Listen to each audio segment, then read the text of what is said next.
பொய்க்கால் குதிரை, கரகாட்டம், ஒயிலாட்டம், மயிலாட்டம் உள்ளிட்ட பாரம்பரிய கலை நிகழ்ச்சிகளுடன் நடைபெற்ற புகழ்பெற்ற தருமபுர ஆதீன பட்டின பிரவேச விழாவில் ஆதீன மடாதிபதியை பக்தர்கள் பல்லக்கில் சுமக்கும் நிகழ்ச்சி.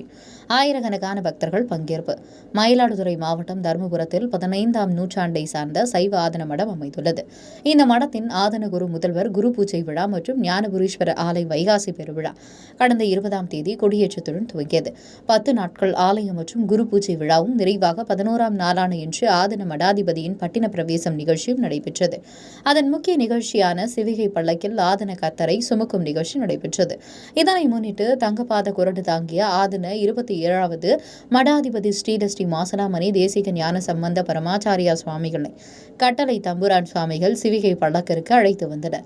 தொடர்ந்து பட்டின பிரவேசம் நிகழ்ச்சி துவங்கியது. யானைகள், ஒட்டகங்கள், குதிரைகள் முன்னே செல்ல மல்லார் இசை நிகழ்ச்சியுடன் தருமபுர ஆதீனத்தின் மடாதிபதி சிவிகை பல்லக்கில் 4 மாட வீதிகளில் வீதி உலா வந்தார். பக்தர்கள் மற்றும் பாதம் தாங்கிகள் வெள்ளி பல்லக்கில் அவரை அமர்த்தி பல்லக்கை சுமந்து வந்தனர்.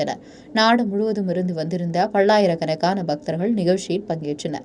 இதை முன்னிட்டு பரதநாட்டியம், மல்லாரி இசை கச்சேரி, நாட்டுப்புற இன்னிசை கச்சேரி ஆகியவை நடைபெற்றது.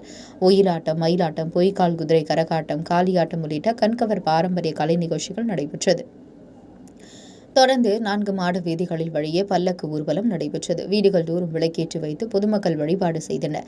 நிகழ்ச்சியில் மதுரை ஆதீனம் மடாதிபதி, சூரியனார் கோயில் ஆதீன மடாதிபதி உள்ளிட்ட மடங்களின் ஆதீன கர்த்தர்கள், கட்டளை தம்புரான் சுவாமிகள் உள்ளிட்டோர் நிகழ்ச்சியில் பங்கேற்றனர். பட்டண பிரவேசம் நிகழ்ச்சியை தொடர்ந்து ஆதீனத்திற்கு மீண்டும் எழுந்தருளிய மடாதிபதி ஸ்ரீ மாசலாமணி தேசிக ஞான சம்பந்த பரமாச்சாரிய சுவாமிகள் கெருளு காட்சி நடைபெற்றது. நாடு முழுவதும் இருந்து வந்திருந்த ஆயிரக்கணக்கான பக்தர்கள் இந்நிகழ்ச்சியை தரிசனம் செய்து நிகழ்ச்சியை முன்னிட்டு மாவட்ட காவல்துறை கண்காணிப்பாளர் திருமதி மீனா தலைமையில் 250 காவல்துறையினர் பாதுகாப்பு பணியில் ஈடுபட்டனர். உங்கள் பகுதியில் உடனுக்குடன் முக்கிய செய்திகள் உங்கள் விரல் நுனியில் காண எங்கள் தவசி நியூஸ் 24 சேனலை காண தவறாதீர்கள். உங்கள் மயிலாடுதுறை செய்தியாளர் இளஞ்செழியனுடன் உங்கள் தவசி ரமேஷ்.